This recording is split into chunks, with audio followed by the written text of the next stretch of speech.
ومولانا محمد بن عبد الله وعلى آله وصحبه ومن تبعه بإحسان إلى يوم القيامة. Amma ba'd. Baik ma'asyiral muslimin rahimakumullah. Malam hari ini kita akan melanjutkan ngaji ayat-ayat suci Al-Qur'an dari surah Maryam. Silakan yang bisa membawa mushaf, dibawa mushafnya, dibuka mushafnya. Yang membawa gadget juga bisa dibuka gadgetnya agar kita bisa lebih intensif ya membaca, mempelajari ayat-ayat suci Al-Quran. Tidak hanya mendengar tapi juga turut membaca, dan masing-masing nanti bisa mencoba untuk menarik pelajaran atau ibrah dari masing-masing ayat yang akan kita baca ini. Nah, ma'asyiral muslimin rahimakumullah, pada malam-malam sebelumnya ayat-ayat yang kita baca dari surah Maryam ini memiliki berbagai macam pelajaran.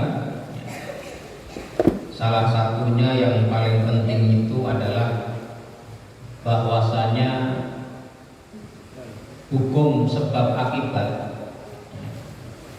itu hanya mengikat makhluk Allah Subhanahu wa Ta'ala seperti kita umat manusia pada umumnya. Hukum sebab akibat tidak mengikat dan tidak membatasi kekuasaan Allah Subhanahu wa Ta'ala. Makanya dalam ayat-ayat sebelumnya kita lihat kesimpulan ini dibuktikan di situ. Misalnya hukum sebab akibat, seseorang itu bisa punya anak kalau orangnya nggak mandul, laki-lakinya sehat, perempuannya sehat, tapi di situ hukum sebab akibat itu tidak berlaku bagi Allah. Allah dengan kekuasaannya, dengan qudrahnya, dengan iradahnya bisa menjadikan sesuatu yang mustahil dalam kalkulasi akal manusia itu bisa terjadi. Demikian pula seorang perempuan tanpa suami, tanpa ada orang mencampurinya secara hukum sebab akibat, tidak mungkin, mustahil secara akal dia bisa memiliki seorang anak. Tapi hal itu tidak berlaku bagi kekuasaan Allah Subhanahu wa Ta'ala.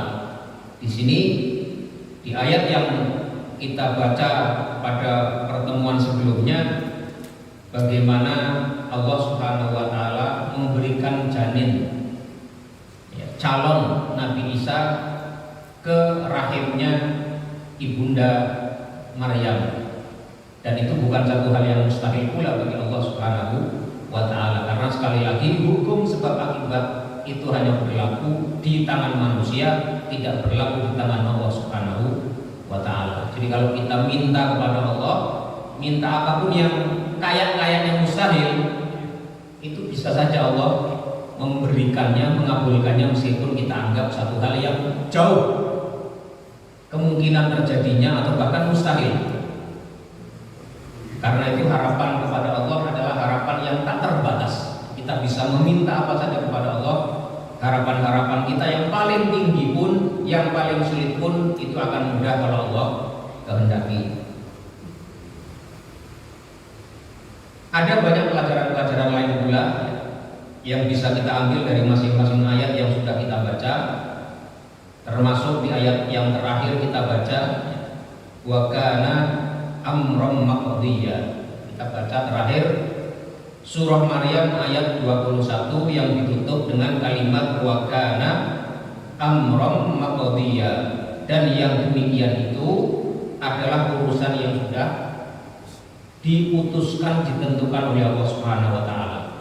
Jadi semua hal yang terjadi, disukai atau tidak disukai, dikehendaki atau tidak dikehendaki, diharapkan atau tidak diharapkan, semuanya wakana amram maqdiyah, semuanya sudah di bawah ketentuan dari Allah Subhanahu wa Ta'ala. Manusia tidak akan bisa lepas dari ketentuan Allah. Kita itu ibarat dalam kotak ajal, ketentuan qada dan qadar Allah Subhanahu wa taala. Enggak mungkin kita bisa keluar dari situ. Ya. Jadi di sini Maryam itu aslinya beliau tidak mengharapkannya. Punya janin itu enggak ada. Di situ disebutkan Maryam berdoa punya anak soleh, enggak ada. Dia tidak menghendakinya, dia tidak mengharapkannya. Bahkan kaget sekali kita ketika diberi kabar bahwa dia akan diberi seorang putra. Li'ahaba lagi hulaman zakiyah, ayat 19. Dia menolak. Aslinya menolak karena tidak mengharapkan. Qalat anna yakunu li hulamun. Bagaimana mungkin saya punya anak? Bagaimana nanti saya menghadapi masalahnya? Tapi wakana amram maqdiyah. Semuanya sudah diputus oleh Allah Subhanahu wa taala. Jadi kewajiban manusia adalah bagaimana merespon putusan itu. Karena semua ada putusannya dan semua pasti Allah memutuskan sesuatu ada hikmahnya. Wa mallahu biwallabil lil abid. Allah itu tidak akan pernah walaupun secuil menganiaya manusia, menganiaya hambanya. Jadi semua ketetapan Allah itu adalah demi tujuan satu hikmah yang kita ketahui atau tidak itu pasti ada di dalamnya. Nah, kita lanjut ayat yang ke-22. Ba'da a'udzu billahi samii'il 'aliim minasyaitonir rajiim. Fahamalathu fantabadat bihi makanan qasiyya. Setelah tadi dikabarkan kepada Maryam bahwasanya Allah Subhanahu wa taala akan memberikan kepadanya sebuah anugerah berupa seorang anak laki-laki yang suci, anak laki-laki yang tumbuh dengan bersih, jiwanya bersih, fisiknya dari cacat, bersih perilakunya. Maka kemudian hamillah itu Maryam. Fahamalathu, maka Maryam mengandung si jabang bayi, calon jabang bayi yang nanti akan lahir menjadi Nabi Isa. Fahamalathu, maka hamillah dia, mengandunglah dia dengan bayi yang tadi disampaikan oleh malaikat Jibril di dalam ayat-ayat sebelumnya. Nah, karena posisi dia itu posisi yang sulit, hamil dalam keadaan tidak punya suami, itu pasti satu hal yang tidak mudah. Maka fantabadat bihi makanan qasiyah. Dia karena itu mengasingkan diri, meminggirkan dirinya bihi dengan membawakan bunganya itu makanan qasiyah ke tempat yang jauh. Jadi Maryam begitu merasa sudah mengandung, dia mengasingkan diri ke tempat yang jauh.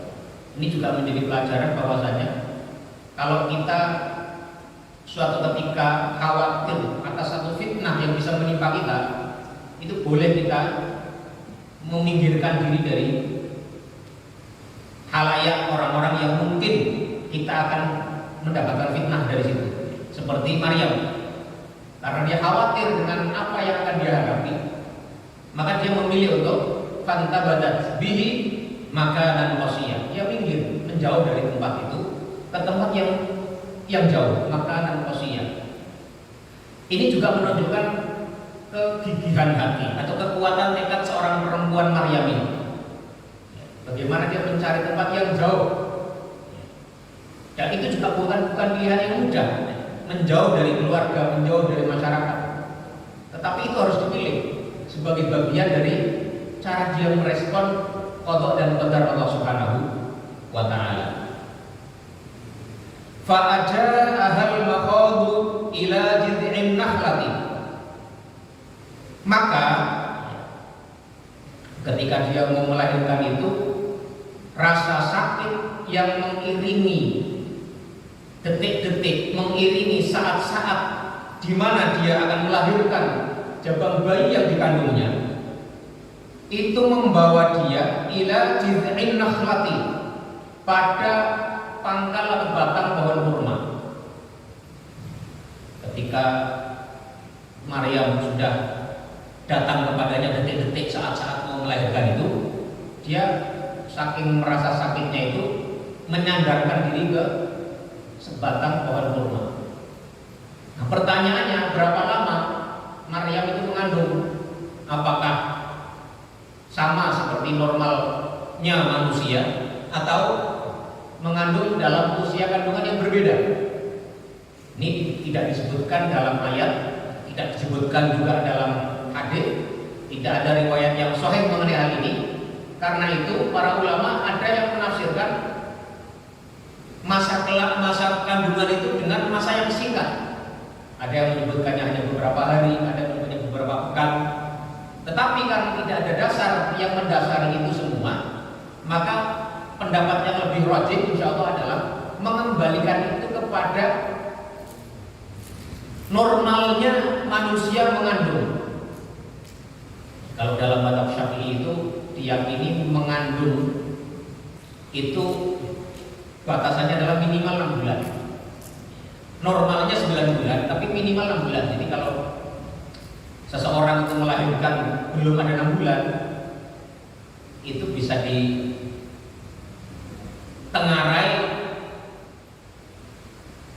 Misalnya orang menikah tidak lebih dari 6 bulan atau tidak sampai 6 bulan dia sudah melahirkan, itu ditengarai berarti ya bisa terjadi sebelum itu kehamilannya, sebelum pernikahannya ini. Karena tidak diyakini tidak ada orang yang mengandung dengan usia kandungan di bawah 6 bulan. Nah, Maryam ini mengandung menurut para mufasir dengan pendapat yang rajih itu dikatakan mengandung dengan usia yang kurang lebih sama dengan usia kandungan umumnya kaum perempuan, ya entah 6 bulan, entah 9 bulan, kita tidak ada yang tahu. Dan wahyu tidak mengabarkannya di situ, dan itu tidak penting. Makanya wahyu tidak mengabarkannya. Nah, ketika datang masa-masa itu, masa-masa saat di mana Maryam itu melahirkan jabang bayinya itu, dia bersandar ke sebatang atau sepangkal pohon kurma. Nah, disitulah dia mengatakan qalat. Maryam mengatakan, ya laitani mittu qabla hadza wa kuntu nasyan mansiya. Ya laitani, duhai seandainya aku mittu, aku mati qabla hadza, sebelum kejadian ini, wa kuntu nasyan mansiya, dan aku menjadi sesuatu yang tidak diperhitungkan dan dilupakan. Jadi sesuatu yang sama sekali tidak berharga, seperti debu. Tidak ada orang memperhatikan debu-debu yang berterbangan, dedaunan, tidak ada orang memperhatikannya. Jadi Maryam seorang perempuan yang mukminah, bahkan dalam satu hadis Rasulullah SAW, di dunia ini yang kamulat minal nisa'i, orang yang akalnya sempurna dari kalangan perempuan itu hanya 2 orang. Salah satunya adalah Maryam. Tetapi meskipun demikian, Maryam ketika menghadapi situasi yang sangat sulit itu, dia mengatakan sesuatu perkataan yang seakan-akan menunjukkan kelemahan jiwanya, seakan-akan menunjukkan keputusasaan, seakan-akan. Tapi disitulah Allah ingin mengajarkan bahwasanya manusia itu memang begitu. Tidak ada manusia sempurna, tidak ada manusia yang memang tidak lantas kalau keimanan seseorang itu mencapai titik yang paling optimal lantas dia berubah menjadi malaikat, tidak. Tapi manusia tetaplah manusia, ada batas kekuatan jiwanya, kekuatan psikisnya, ya, ada batas kekuatan fisiknya juga. Disitulah kita bisa belajar bagaimana nanti kita melihat kisahnya Maryam ini. Maryam mengatakan, ya laitani mitlu qabla hadza. Duh, seandainya aku mati sebelum kejadian ini, sebelum saat ini. Wa kuntu nasyan mansiya, dan aku menjadi sesuatu yang tidak diperhatikan dan pula dilupakan. Jadi sesuatu yang remeh-temeh, yang tafih, yang tidak ada artinya. Jadi Maryam dengan kesempurnaan akalnya, dengan kekuatan imannya, ketinggian ibadahnya, tidak lantas berubah menjadi malaikat. Manusia adalah tetap manusia. Beliau tetap manusia biasa. Ketika menghadapi situasi yang sangat sulit itu, dia mengatakan, "Qalat ya laitani mitu." Duhai seandainya aku mati sebelum ini. Nah, pertanyaannya adalah, apakah boleh seseorang itu mengharapkan kematian? Kalau kita hubungkan dengan ngaji kita, ngaji Bulughul Maram di pagi Ahad itu, ada hadis Rasulullah SAW yang melarang, ya, la yatamannayanna ahadukum al-mauta. Janganlah sekali-kali salah seorang di antara kalian itu berangan-angan untuk mati, berangan-angan agar kematian datang kepadanya. Tapi di situ ada terusannya, lidurrin nazala bihi, karena sebab adanya satu situasi sulit yang menimpanya. Karena sakit, kita mengeluh gak kuat sakit, ingin mati saja, itu dilarang. Karena apa? Karena itu bentuk dari keputusasaan terhadap rahmat Allah Subhanahu wa Ta'ala. Gara-gara ekonomi sulit, ingin mati saja. Nah, itu yang dilarang. Dilarang mengharapkan kematian kalau itu disebabkan karena urusan duniawi. Tetapi ya, para ulama ketika menjelaskannya, antara ayat ini bagaimana mungkin seorang Maryam begitu, ya. Tapi itulah ya, bentuk daripada sisi manusiawinya seorang Maryam. Tapi pada sisi yang lain, menggabungkan dengan hadis tadi larangan seseorang untuk berharap kematian, ternyata tadi larangan Rasulullah SAW seseorang untuk berharap kematian itu ada catatannya. Catatannya ada, kita tidak boleh berangan-angan untuk mati, liburin nazala bihi, kalau ada mara bahaya, ada penderitaan yang menimpa kita. Contohnya tadi, sakit, saking lamanya nggak kuat, minta mati. Dan sekarang itu ada suntik mati, apa namanya? Eutanasia, itu jelas haram hukumnya. Ya. Atau karena kesulitan hidup. Nah, yang terjadi dengan Maryam itu ada dua penjelasan.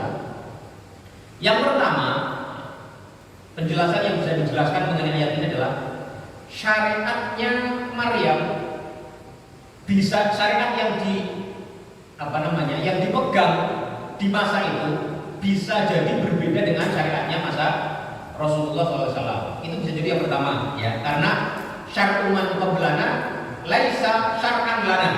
Ya.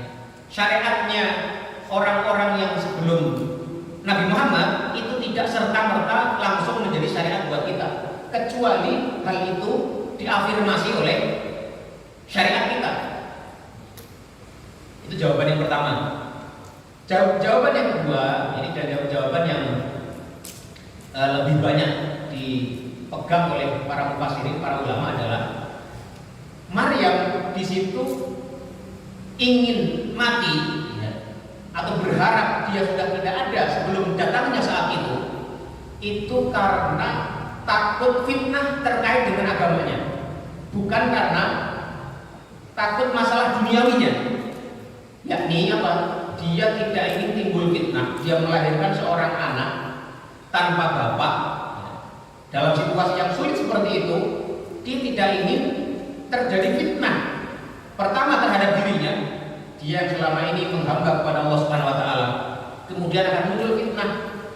Yang fitnah itu juga mendatangkan maksiat bagi orang yang menuduhnya telah melakukan satu perbuatan yang melanggar hukum Allah Subhanahu wa Ta'ala. Jadi dia tidak ingin terjadi itu. Karena itu, daripada ada fitnah, maka dia berangan-angan seandainya saja dia sudah meninggal pada hari itu.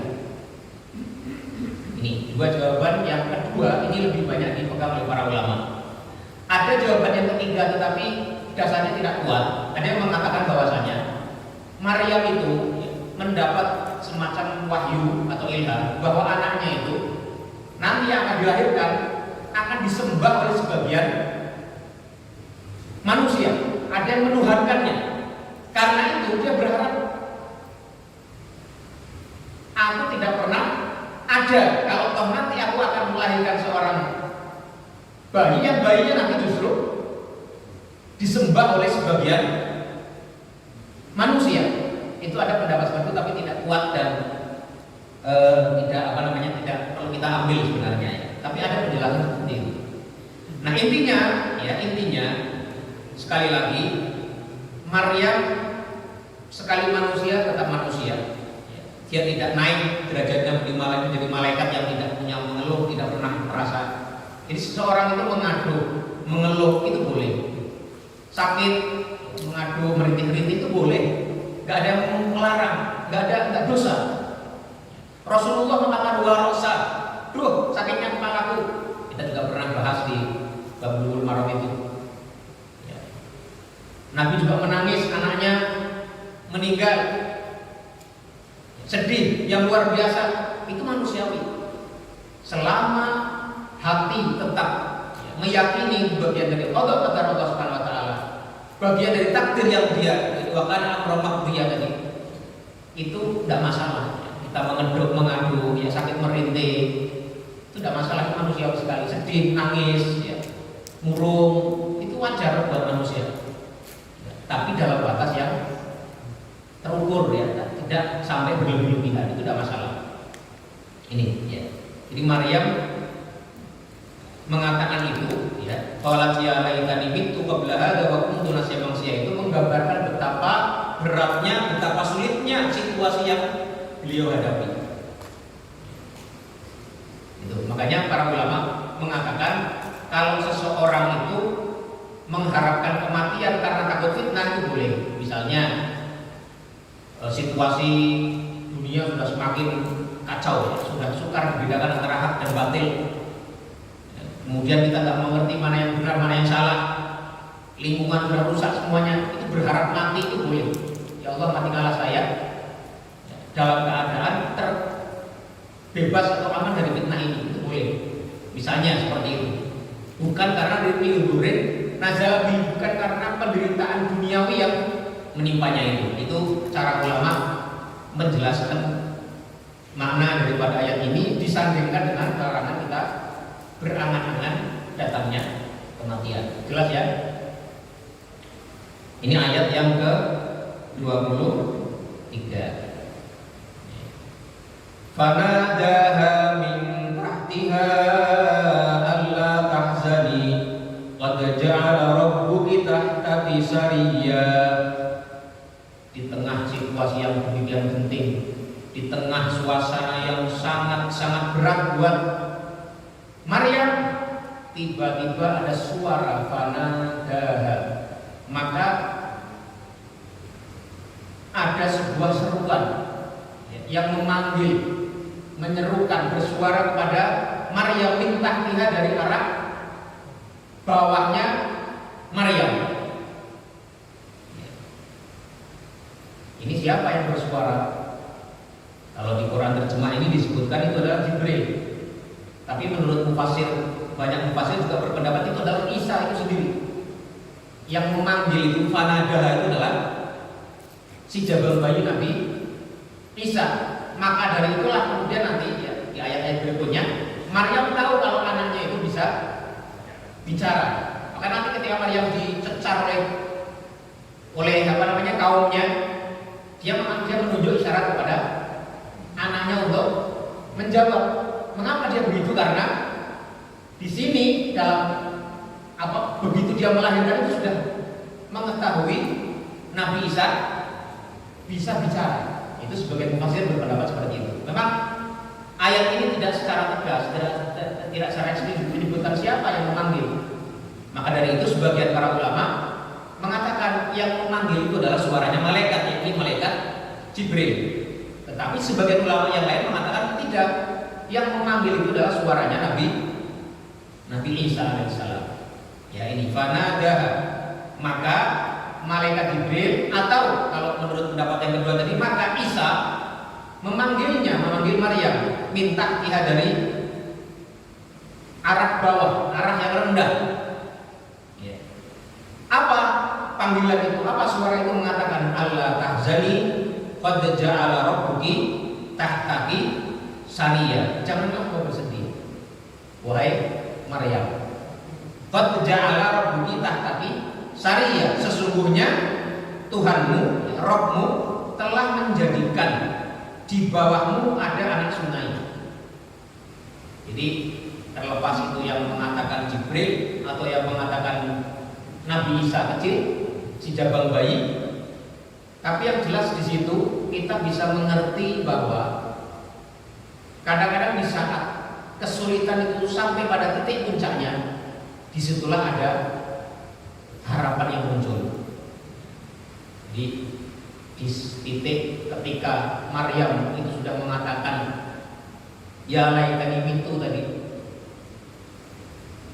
apa qabla hadza wa kuntu nasiyan manusia, pada titik yang sudah sangat luar biasa antara kelemahan jiwa karena mau menghadapi situasi yang berat di hadapan kaumnya dan di tengah kelemahan fisik yang luar biasa, disitulah muncul pertolongan dan harapan dari Allah Subhanahu wa Ta'ala. Dan itulah kadang kita dalam kehidupan sehari-hari ya, ketika titik tertentu kita mencapai seakan-akan kita ya Allah udah sama sekali la haula wala quwata illa billah ya, sudah gak ada daya, gak ada upaya, sudah gak ngerti mau ngapa, sudah tidak tahu persis mau apa yang bisa kita kerjakan. Setelah kita datang pertolongan dari Allah Subhanahu wa Ta'ala. Banyak sekali kasus-kasus seperti ini. Orang yang sudah pada titik di mana seharusnya itu adalah titik terakhir dia mendapatkan kesempatan, tapi disitulah datang rahmat dan pertolongan dari Allah Subhanahu wa Ta'ala. Artinya apa? Artinya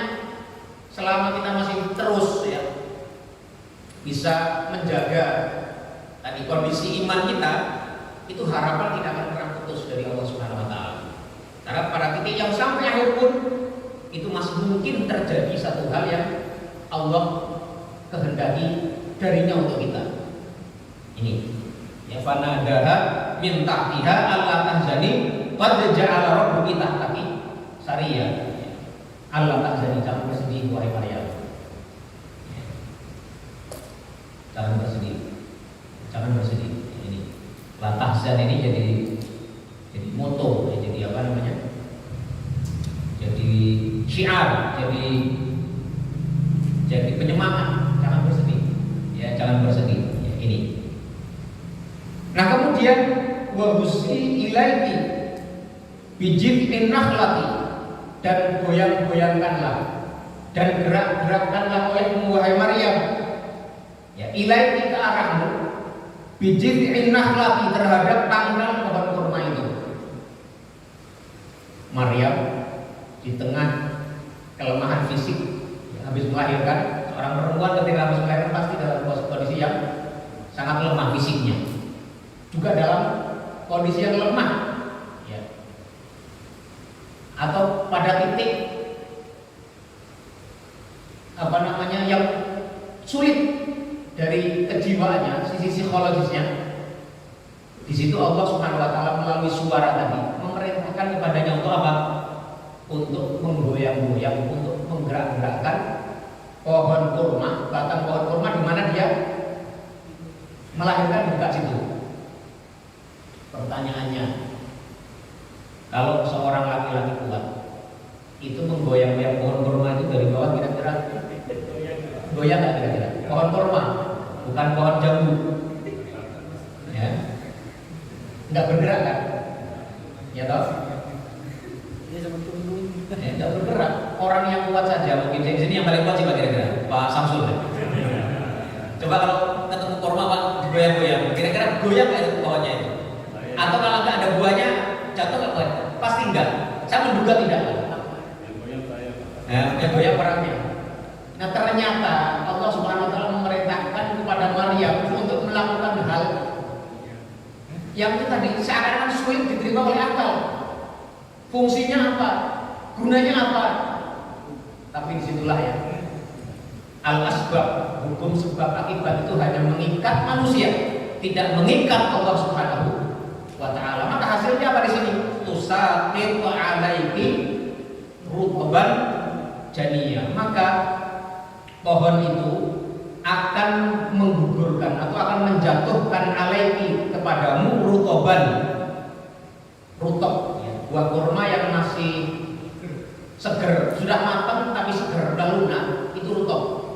Kalau yang sudah kering namanya tamar. Jadi kalau sering kita keliru menyebut kurma yang masih kuning, masih keras itu rutok, enggak. Rutok itu sudah matang, tapi masih seger, masih lunak. Bukan masih keras, tapi sudah lunak.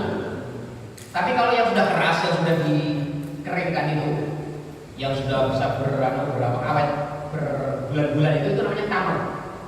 Dan Rasulullah itu kalau buka puasa dengan rutok, itu hadisnya dengan rutok yang seger, yang basah. Baru kalau tidak ditemukan rutok, beliau ngambil tamar. Baru tidak ditemukan tamar, itu ngambil air. Tidak disebutkan air dawet atau air kolak atau apa, yang jelas air putih lah kalau di Madinah ada saat itu ya. Tidak ada air dawet. Itu ya. Jadi rutok itu kurma yang masih segar, sudah matang tapi masih segar, masih basah. Nah, ternyata ini ya, seorang perempuan yang dalam kondisi lemah menggoyang-goyangkan batang pohon kurma, itu jatuh kurma itu.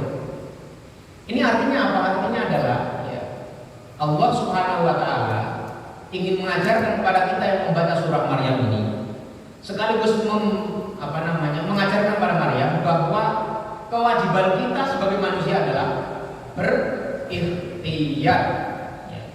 Kewajiban kita adalah berusaha, melakukan apa yang kita mampu, hasilnya Allah yang menentukan. Apa yang bisa kita mampu kita kerjakan.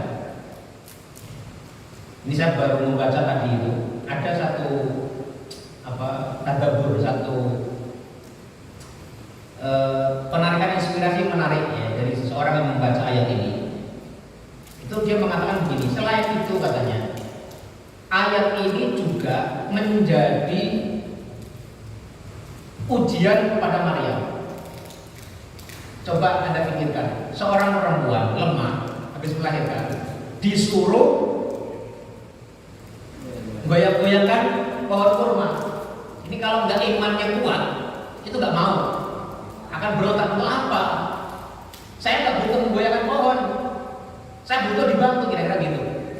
Tapi enggak ini ya, ini maka wasat dapat bikalimah tirab biha. Salah satu kelebihan Maryam itu wasat dapat, dalam surat Tahrim itu wasat dapat bikalimah tirab, orang yang benar-benar membenarkan kalimat-kalimat Rabbnya. Ya, jadi kalau Allah perintahkan kita atas satu hal, ya jalankan saja. Masuk akal atau tidak, ya, rasional atau tidak, jalankan saja. Itu yang pertama ya. Yang kedua itu tadi, kewajiban kita adalah berikhtiar. Allah dalam situasi seperti ini, dalam situasi yang sulit, padahal Allah itu mampu mengirimkan makanan kepada Maryam saat dia masih sehat, segar bugar di dalam mihrabnya. Datang makanan tanpa diupayakan. Tapi dalam kondisi seperti ini, Allah menyuruhnya untuk berikhtiar, untuk berusaha. Itu menunjukkan betapa pentingnya ikhtiar, betapa pentingnya usaha, yang disitulah nanti Allah akan memberikan apa yang ingin Dia kehendaki bagi hamba-hambanya. Ya, wa husi ilaiki bijidin nakhlati tusaqit alaiki rutaban janiyah. Ini karomahnya Maryam. Para ulama ada yang menyebut Maryam itu salah satu nabi, tapi kebanyakan para ulama berpendapat tidak ada nabi perempuan. Maka kalau bukan nabi ya berarti waliyun min awliyaillah, wali dari wali-walinya Allah ya. Maka punya karomah. Di antara karomahnya itu adalah ini ya, menggoyangkan pohon, padahal aslinya secara akal tidak bisa jatuh itu pohon, tidak tergoyang, bahkan mungkin tidak bergerak, tapi jatuhlah itu kurma. Sakit alaihi rutoban janiyah, dan kurma yang jatuh itu rutoban janiyah, kurma yang masak dan seger. Janiyah itu seger maknanya ya, yang masak dan seger. Itu kalau menurut hitung-hitungan manusia, kurma kalau jatuh dari ketinggian itu ke bawah pasti rusak. Tapi ini tidak, ini salah satu di antara karomahnya Maryam. Ini ya. Nah, dengan ayat ini juga ya, sebagian ulama juga berpendapat bahwasanya memang ada di antara mufassir yang mengatakan bahwasanya pada zaman itu atau pada saat itu bukan musim kurma. Jadi kurmanya aslinya tidak ada, tapi saat itu Allah menumbuhkannya kemudian menjatuhkannya untuk Maryam. Itu ada yang berpandangan seperti itu, tapi tidak ada dalil atau asar atau sumber yang bisa menjadi basis argumen dari pendapat itu. Karena itu kita kembalikan kepada hukum asalnya, bahwasanya kurma umumnya itu berbuah kapan? Ya, jadi memang musimnya saat itu musim kurma. Makanya Allah perintahkan dia untuk menggerakkan batang pohon kurma itu. Karena itu kalau kurma itu hanya tumbuh hanya berbuah pada musim panas. Kalau kita ke Arab, ya, itu kita akan melihat kurma itu berbuah ya kira-kira mulai bulan Juli. Ya, nanti matang ya sekitar Agustus atau September. Itu pada musim panas. Artinya apa? Nabi Isa lahir pada musim panas. Desember itu musim dingin. Ya, maka sebagian ulama itu berpendapat tegas bahwasanya ayat ini juga menjadi indikasi Nabi Isa dilahirkan bukan pada bulan Desember. Karena pada musim panas, pada musim kurma berbuah. Itu juga ada sebuah penelitian penelitian astronomis ya yang menghitung kelahiran Nabi Isa itu ya memang bukan bulan Desember menurut hitung-hitungan astronomis juga. Diperkuat dengan ayat ini. Meskipun tadi ya ada sebagian mufassir yang berpendapat, kalau kita baca tafsir mungkin sebagian ada berpandangan bahwasanya memang pada saat itu bukan musim kurma, tetapi Allah tumbuhkan buah kurma itu hanya untuk memang memberikan karunia kepada Maryam. Tapi itu tidak ada akarnya, tidak ada riwayatnya, karena itu dikembalikan kepada hukum asal. Sama dengan berapa lama Maryam mengandung. Ada yang mengatakan 3 hari, ada yang mengatakan hanya sekian minggu, tapi karena nggak ada dasarnya, dikembalikan kepada hukum normalnya. Maka ini tadi kalau dikembalikan pada hukum normalnya, maka kejadian lahirnya Nabi Isa ini adalah terjadi pada musim panas. Allah entah Juli, tapi kalau kurma sudah matang itu biasanya antara bulan Agustus, September, Oktober lah. September lah paling lama, paling terakhir September. Oktober itu sudah panen betul, sudah hampir mau selesai panennya. Ini ya, wa huzi ilaiki bid'in nakhlati tusaqit alaihi rutuban janiyah. Ya. Kemudian lagi satu ayat lagi ya. Fakuli washrobi wa qarri aina. Maka makanlah wahai Maryam, washrobi dan minumlah, wa qarri aina, dan bersenanglah hatimu. Ya. Jadi kalau kita punya masalah, punya kesedihan, punya kesulitan hidup, jangan terlalu fokus pada kesedihan itu. Ya. Ada harapan, ada optimisme, makan aja. Fakuli washrobi wa qarri aina. Jadi ayat ini juga perintah kepada Maryam untuk makan, minum, dan bersenang hati. Itu salah satu pelajarannya adalah, tadabburnya adalah kita itu jangan terlalu fokus dengan masalah kita. Masalah boleh kita pikirkan, bersedih boleh, tapi jangan terlalu fokus. Seakan-akan dunia ini hanya masalah. Seakan-akan hidup itu adalah semuanya sulit. Tidak. Ada saatnya kita makan enak.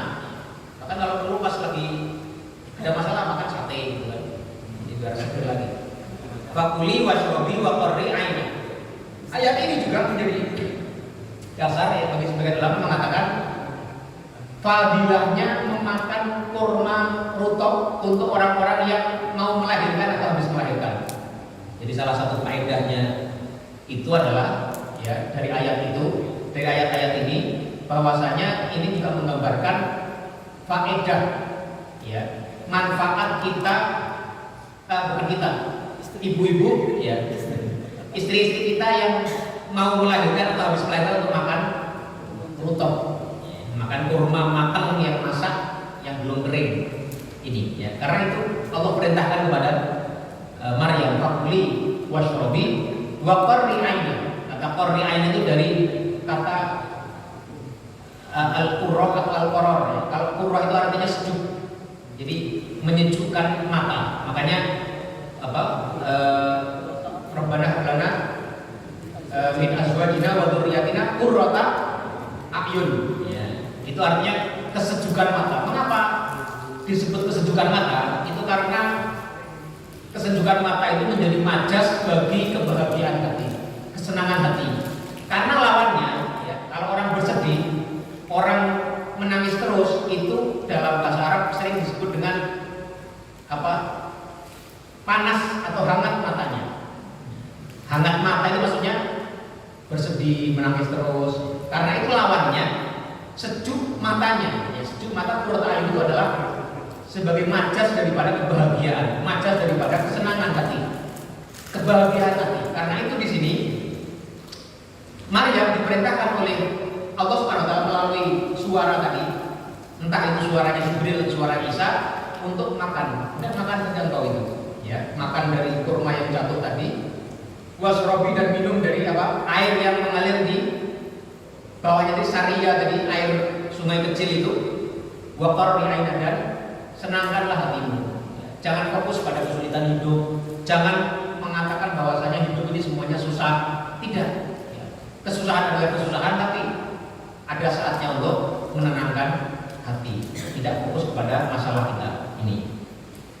Fakuli wasrobi wa qarri aina. Fa imma tarayina minal basyari ahadan, dan maka sekiranya engkau melihat atau menjumpai minal basyari ahadan, seseorang di antara manusia, fakuli, maka katakanlah inni nadartu lirrahmani shauma falan ukallimal yauma insiya. Katakanlah, ini sesungguhnya aku bernazar lirrahmani, kepada Allah yang Maha Rahman, Maha Pengasih, shauma, untuk berpuasa, menahan diri dari apa itu? Dari berbicara. Ini ya. Jadi ini perintah Allah Subhanahu wa taala kepada Maryam, kalau ketemu manusia, ketemu orang, katakanlah bahwa aku bernazar kepada Allah yang Maha Rahman bahwa aku ini puasa. Falan ukallimal yauma insiya, maka aku tidak akan sekali-kali berbicara pada hari ini dengan siapapun. Ini kalau dijelasin semuanya, ayat ini panjang sekali. Kata saum aja sudah memiliki makna yang luar biasa. Kata saum itu artinya puasa. Dalam Al-Quran, kata saum itu bisa, ini dalam bahasa Arab, saum dengan siam itu artinya sama, yaitu berpuasa. Ya, makanya kalau kita baca fikih itu ada bab siam, ada bab saum, maknanya sama. Tetapi karena ziyadatul makna, tadullu ala ziyadatil makna, tambahan adanya huruf menambah makna, maka kata siam itu maknanya lebih banyak dibanding makna saum. Al-Quran menggunakan itu. Maka semua puasa yang terkait dengan puasanya umat Nabi Muhammad itu menggunakan kata siam. Tapi ketika Allah ingin menunjukkan saumnya, puasanya Maryam yang hanya berpuasa dan bicara, itu menggunakan kata saumun, bukan siam. Ini karena apa? Karena kata saum hanya 3 huruf, shad, wawu, mim. Sementara siam, shad, ya, alif, mim, ada 4 huruf, ketambahan 1 huruf. Ini, ya.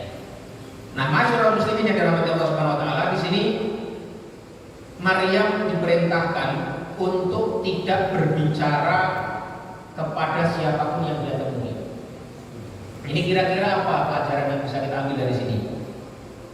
Yang pertama, ya, seseorang itu kadang-kadang tidak perlu bicara, bukan karena tidak mampu, tapi jika berbicara itu dipandang tidak perlu dan tidak berguna.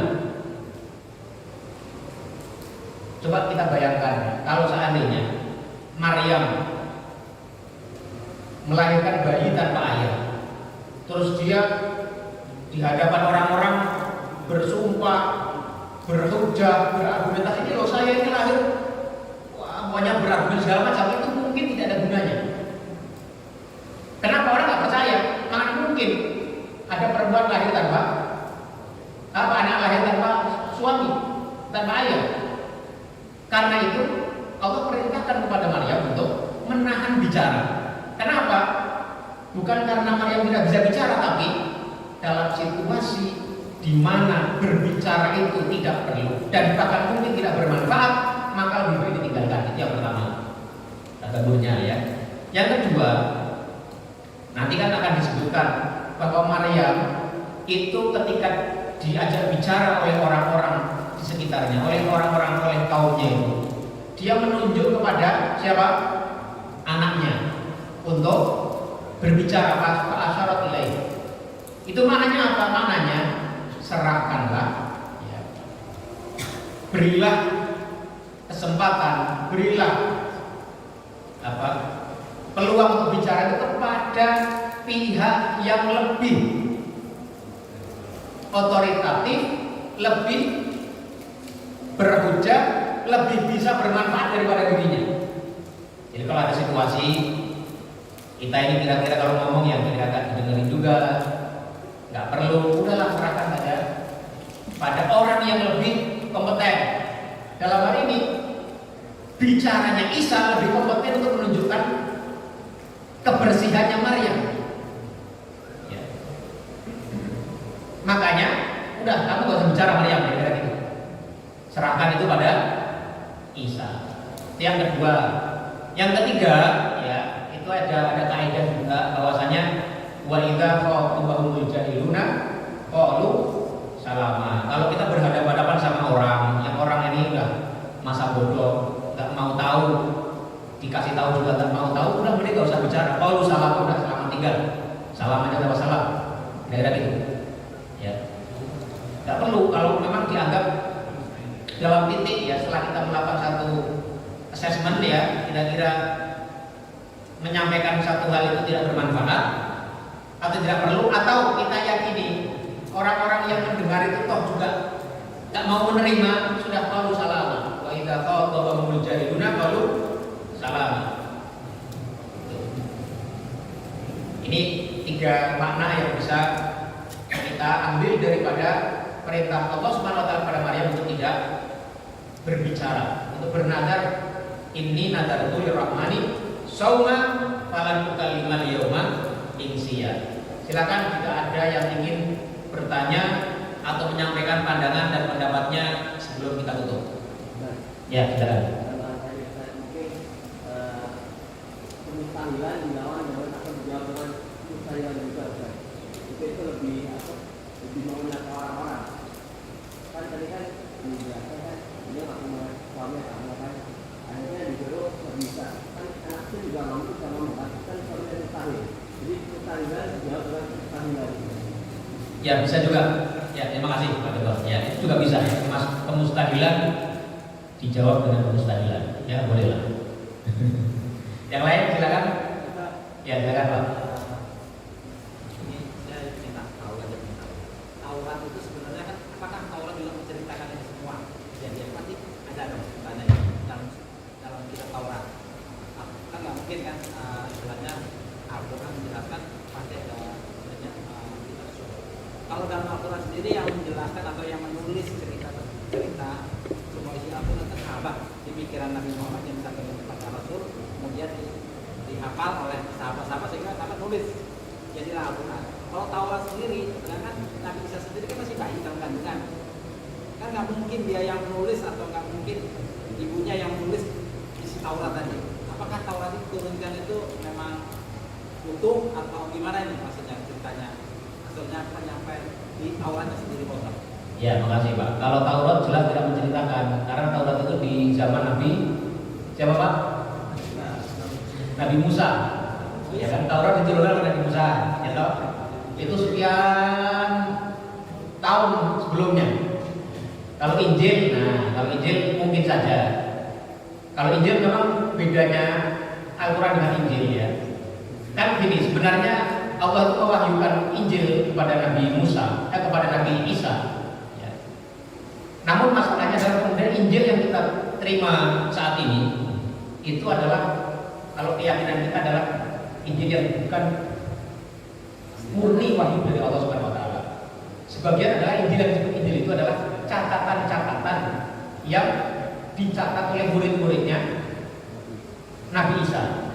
Ya, ada Mata, Matius, ada Luko atau Lukas, ada siapa lagi? Itulah banyak yang hafal ya. Tapi intinya itu. Jadi yang dicatat oleh murid-muridnya itu kemudian juga mengalami banyak distorsi. Itu keyakinan kita, bukan wahyu murni seperti Al-Quran. Kalau Al-Quran kan dipisahkan. Bahkan Nabi di awal turunnya Al-Quran itu melarang menuliskan hadis. Karena tidak ingin tercampurnya antara Al-Quran dan hadis. Jadi sedemikian ketelitian proses pencatatan Al-Quran seperti itu. Mulai dari awal pencatatannya itu sudah dipilah antara mana yang wahyu, mana yang Al-Quran yang wahyu diturunkan oleh malaikat Jibril, mana yang hadis. Meskipun hadis juga wahyu karena wa ma yantiqu 'anil hawa in huwa illa wahyun yuha. Tetapi sudah dipisahkan dan itu terjaga sampai sekarang. Beda dengan kitab-kitab yang sebelumnya, yang itu memang tidak dijamin oleh Allah Subhanahu wa taala tidak mengalami proses pemalsuan, distorsi, penambahan, pengurangan dan lain-lain. Kalau dalam perjanjian baru ya, Injil itu yang disebut Injil oleh teman-teman non muslim itu ya, Nasrani itu ya disebutkan di situ misalnya termasuk di mana Nabi Isa lahir. Itu disebutkan di Bethlehem. Ya, itu dalam Injilnya disebutkan, tapi Injil yang itu tadi dalam keyakinan kita bukan tidak semua yang di Injil itu adalah murni masih wahyu dari Allah Subhanahu wa taala. Sudah mengalami proses yang luar biasa banyak sekali. Tapi disebutkan cerita itu. Salah satunya adalah cerita bahwa Nabi Isa itu dilahirkan di Bethlehem. Bethlehem itu satu wilayah, kalau kita ke Al-Aqsa ke selatan kira-kira 9 kilo atau 10 kilo itu kita masuk ke wilayah Bethlehem atau Baitlaham dalam bahasa Arabnya. Itu disitulah Nabi Isa lahir. Kemudian Romawi ya nantinya itu setelah sekian abad kemudian dia membangun namanya Kanisatul Milad atau gereja kelahiran, karena disitulah tempat lahirnya Nabi Isa alaihissalam. Apa? Oh, Nazaret beda. Nazaret dengan Yerusalem beda. Nazaret itu Nasiriyah dalam bahasa Arabnya. Nah, Nasiriyah itu tempat di mana Nabi Isa nanti tumbuh. Jadi dia tumbuhnya itu di Nazaret, tapi lahirnya di Bethlehem. Itu menurut catatan daripada Injil atau perjanjian baru yang dalam keyakinan teman-teman kita di luar Muslim itu ya. Jadi ada catatannya, tapi kita kan kata Rasulullah itu kalau kita mendengar sesuatu dari ahli kitab, la tusaddiquhu wala tukadzibuhu, jangan kau percaya dan jangan kau dustakan. Maksudnya sesuatu yang tidak kita pastikan kebenarannya atau tidak kita pastikan kesalahannya, misalnya tidak bertentangan dengan Al-Quran, tidak bertentangan dengan sejarah yang tidak pasti, la tusaddiquhu wala tukadzibuhu, jangan kau benarkan dan jangan pula kau dustakan. Itu sudah terima sebagai informasi tambahan saja. Allah a'lam bishawab. Jelas ya? Berarti Ustaz, Injil itu berarti cerita atau mungkin tulisan daripada apa ya? Catatan dari murid-muridnya, awalnya catatan dari murid-muridnya, ya, kemudian ditransformasi ke generasi-generasi berikutnya. Itu tadi mengalami berbagai macam distorsi. Nah, kemudian ada namanya Injil Barnabas, ya, salah satu Injil yang dianggap paling mendekati kebenaran. Tapi itu oleh orang-orang Nasrani ditolak ya, oleh gereja Katolik kan ditolak. Injil Barnabas itu langsung katanya tidak ada. Sementara sebagian orang meyakini bahwa Injil Barnabas itu adalah salah satu Injil yang dianggap paling masih, tidak semuanya masih benar 100%, tapi sebagian besarnya adalah dianggap masih berkesesuaian dengan ajaran-ajaran tauhid para nabi dan para Rasulullah SAW. Yang lain berapa ya? Mungkin itu yang bisa kita ngaji bersama-sama. Sekali lagi harapan kita itu ya, monggo bapak-bapak baca di rumah ya. Kita di sini bisa saling mengisi. Tidak semua yang saya katakan itu mungkin benar, bisa salah. Silakan di challenge, silakan kalau ada pendapat lain disampaikan pendapatnya. Kita berdiskusi di sini ya. Kita saling berbagi ilmu, berbagi kebenaran ya. Semua yang benar kita ikuti ya. Kita ingin menjadi ulul albab, alladzina yastami'una al-qaula alladzina qaula fabasyir ulul albab alladzina yastami'una al-qaula fayattabi'una ahsana. Mereka akan mengikuti yang paling benar, yang paling baik. Itu ya. Yang benar semua adalah dari Allah Subhanahu wa taala, yang salah itu adalah karena kebodohan saya sendiri. Aqulu qawli hadza wa astaghfirullah li wa lakum wa sallallahu ala nabiyyina Muhammadin wa ala alihi wa sahbihi wa sallama tasliman katsira. Subhanakallahumma wa bihamdika asyhadu an la ilaha illa anta astaghfiruka wa atubu ilaik. Wassalamualaikum warahmatullahi wabarakatuh.